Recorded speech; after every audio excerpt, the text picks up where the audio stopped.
Imaginez qu'il existe des noms que l'on porte en soi sans jamais se souvenir du moment où on les a entendus pour la première fois. Des noms qui semblent gravés dans la roche de notre imaginaire collectif, transmis comme des prières anciennes.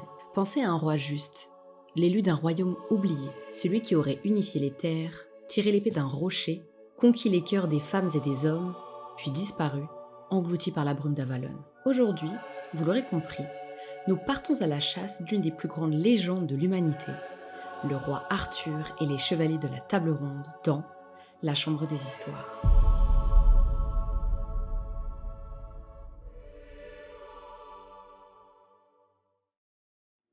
Tout commence dans le chaos d'un royaume sans roi. La Bretagne est divisée, ravagée par les guerres et les luttes d'héritage.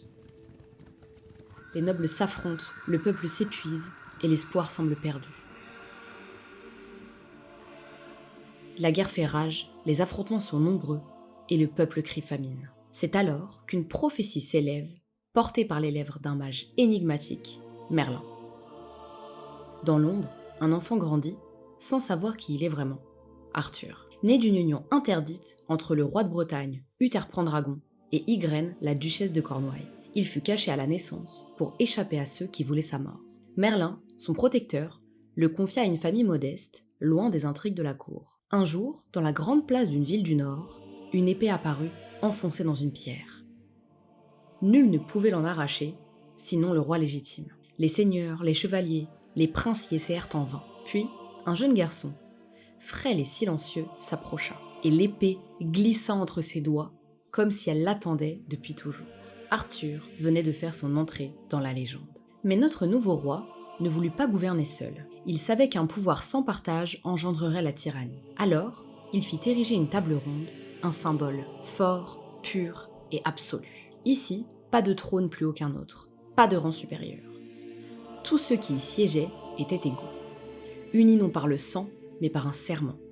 Défendre les faibles, servir la justice et protéger le royaume sans jamais céder à la corruption. Ainsi naquit la table ronde. Et avec elle, les plus illustres compagnons qu'ait connu le mythe. Lancelot, invincible mais tourmenté. Gauvin, noble et loyal jusqu'à la mort. Perceval, l'innocent en quête de vérité. Galahad, l'élu d'un autre monde. Et Bohort, le fidèle et mesuré. Sous la bannière d'Arthur, ces chevaliers incarnèrent l'idéal d'un âge d'or. Un soir, le silence tomba sur la salle du trône. Une vision, fragile comme un rêve, apparut aux chevaliers. Un calice doré, baigné de lumière, que nul ne comprenait, le Graal. Était-ce la coupe du Christ? Un artefact sacré? Le symbole d'un rite ancien? Nul ne le savait. Mais tous ressentirent son appel. Un appel irrésistible. Ils partirent alors, un à un, laissant château, confort et réputation. La quête du Graal n'était pas un voyage physique. C'était une traversée intérieure, un affrontement avec ses propres failles. Des chevaliers se perdirent dans la folie. D'autres succombèrent à la tentation.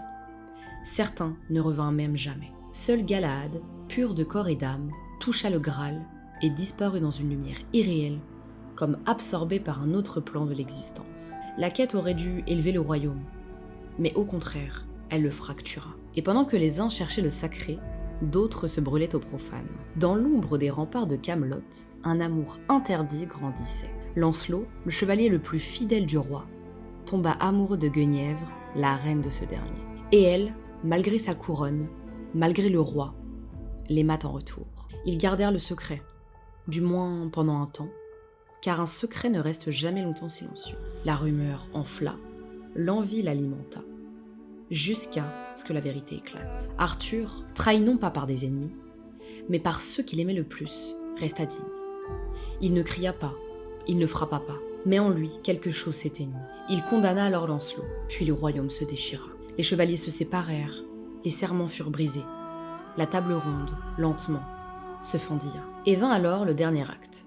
Mordred, né d'une union maudite entre Arthur et sa demi-sœur Morgause, s'éleva contre son père. Ambitieux et manipulateur, il s'empara du trône, profita du chaos et fit lever les armées. Arthur, brisé mais encore debout, rassembla les derniers fidèles. Ils se retrouvèrent à Camlann, dans une plaine noyée de brouillard sous un ciel gris. Le sol était détrempé, les épées lourdes, les visages couverts de boue et de sang. La bataille fut violente. On entendait au loin les sabots des chevaux frappant la terre. L'acier s'entrechoquait et les corps passaient à trépas. 2 nuées d'hommes armés de leur courage et de leurs épées, prêts à se battre jusqu'au bout. Au cœur du tumulte, Arthur et Mordred se firent face. Père contre fils, destin contre destin.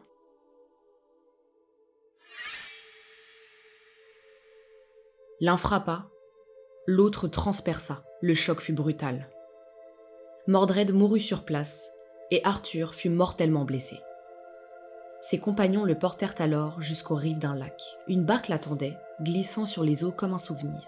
Des silhouettes voilées le prirent entre leurs bras, et dans un dernier souffle, le roi s'effaça. Depuis ce jour, nul ne l'a revu, mais certains disent qu'il dort encore, et qu'un jour, quand le monde aura besoin de lui, Arthur reviendra. Chaque roi a ses conseillers. Mais Arthur, lui, avait Merlin. On ne sait d'où il vient. Certains disent qu'il est né d'un démon et d'une vierge, créature maudite vouée aux ténèbres, rachetée par une destinée plus grande que lui. D'autres affirment qu'il est le dernier des druides, gardien d'un savoir ancien qu'on voudrait faire taire. C'est lui qui orchestre l'union d'Uther et d'Ygraine.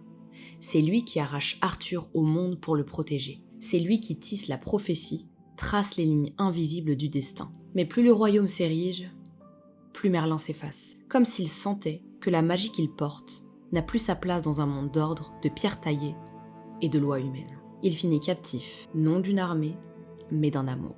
Car il y a une autre enchanteresse dans l'ombre, Viviane, qu'on appelle aussi la Dame du Lac. Mystérieuse et insaisissable, elle vit au bord des eaux profondes, là où la surface reflète autre chose que le ciel. C'est elle qui offre Excalibur à Arthur. C'est elle qui recueille son corps après Camlan. C'est aussi elle qui, doucement, séduit Merlin et l'enferme à jamais dans une prison invisible, faite de sortilèges et de soupirs. Viviane n'est ni bonne ni mauvaise. Elle incarne la magie dans sa forme la plus pure, indomptable et indéchiffrable. Et puis il y a Morgane, sœur d'Arthur, fille d'Ygraine, prêtresse des anciennes croyances, magicienne formée dans les îles sacrées. Là encore, les récits se contredisent. Est-elle la grande ennemie du roi, ou celle qui a tenté, en vain, de l'avertir du mal à venir? Car oui, Morgane est plus qu'une simple antagoniste. Elle est la colère de ceux qu'on a écartés, la femme libre dans un monde d'hommes ligués contre elle. Tantôt sorcière, tantôt guérisseuse, on dit même que ce serait elle qui aurait guidé la barque jusqu'à Avalon. Mais au fond, Arthur a-t-il vraiment existé? Les récits populaires nous parlent d'un roi légendaire, d'un héros noble et inspirant. Mais les historiens, eux, cherchent des preuves, des faits, des os, des pierres et des textes. Et ce qu'ils trouvent, c'est du vide, ou presque. Certains indices, comme des éclats de mémoire dans une mer d'oubli, suggèrent qu'un homme, nommé Artorius, aurait vécu au 5e siècle, un chef de guerre britanno-romain résistant aux envahisseurs saxons dans une époque ravagée par le chaos. Un homme de bouclier, non de magie, de lame, non de prophétie. Il n'avait ni trône, ni couronne, mais il combattait pour un peuple sans repère, dans une île abandonnée par Rome et menacée de disparition. Peut-être était-il le premier visage d'Arthur, sans mythe et sans royaume, juste un homme. Puis vinrent les conteurs. Au XIIe siècle, Geoffroy de Monmouth écrit les premiers chapitres de ce qui deviendra la légende. Il dresse un roi glorieux, unificateur, baigné de magie et de prophétie. Après lui, Chrétien de Troyes ajoute l'amour, les chevaliers, la quête du Graal. Le roi devient figure idéale, Camelot prend forme, la table ronde devient une image d'un monde rêvé. Le réel se dissout dans le symbole. Et ce n'est qu'au XVe siècle que Thomas Malory, dans La mort d'Arthur, scelle le mythe dans une forme quasi définitive. Mais ce n'est déjà plus de l'histoire, c'est un miroir tendu à l'âme humaine. Ce qui rend Arthur si puissant, c'est qu'il est à la croisée des mondes. Il n'est pas seulement un roi, il est le point d'équilibre entre deux univers. Le monde ancien, païen, peuplé de fées, de forêts sacrées et de magie sauvage, et le monde chrétien, missionné par Dieu, où le Graal devient symbole de pureté et de foi. La forêt des enchantements devient le théâtre de révélations divines. La coupe du Christ repose dans les grottes où chantent encore des druides. C'est ce mélange, cette tension, qui donne à la légende toute sa richesse et peut-être même sa vérité. Car au fond, Arthur n'est pas qu'un roi. Il représente une idée. Il est la nostalgie d'un âge d'or qui n'a peut-être jamais existé. Il est le reflet de nos contradictions, entre raison et instinct, foi et doute, devoir et désir. Le Graal n'est pas qu'un objet. Il est ce que chacun cherche au plus profond de lui un sens, une rédemption, une lumière dans l'ombre. Et peut-être que la quête arthurienne ne consiste pas à trouver un roi, mais à se trouver soi-même.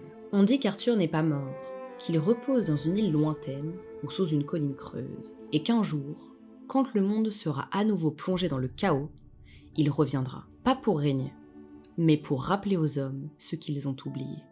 Si vous avez aimé cet épisode de Chasse aux légendes, n'oubliez pas de vous abonner, de liker et de laisser vos impressions en commentaire. Je vous dis à très bientôt pour tenter de capturer une nouvelle légende.